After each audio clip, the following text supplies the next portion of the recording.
ولا تمش فی الارض مرحا، اور اپنے گال پھلا کر نہ رکھو. یہ عام طور پہ ترجمہ کر دیا جاتا ہے کہ غرور کی کیفیت جب ہوتی ہے تو انسان جو ہے وہ کشادہ پیشانی سے لوگوں سے نہیں ملتا، سیدھا بات نہیں کرتا، بڑا ذرا سا گردن میں خم. سعر اصل میں کہتے ہی ہیں، اونٹ کو ایک بیماری ہوتی ہے جس سے اس کی گردن ٹیڑھی ہو جاتی ہے، یہ سعر ہے.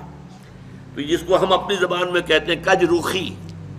ایک آدمی آپ سے بات کرنا چاہتا ہے، آپ اس سے فیس نہیں کر رہے، اسے ذرا یوں کر کے بات کر رہے ہیں، گویا کہ براہ راست اسے ایڈریس کرنا، یہ اپنے مقام سے آپ بڑا فرو سمجھتے ہیں کہ یہ تو نیچے ہے، میرا مقام بہت بلند ہے.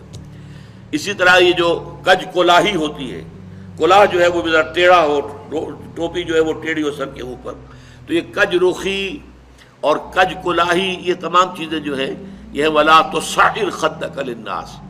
جب کسی انسان کو خیر کی توفیق مل جاتی ہے، بھلائی کی توفیق مل جاتی ہے،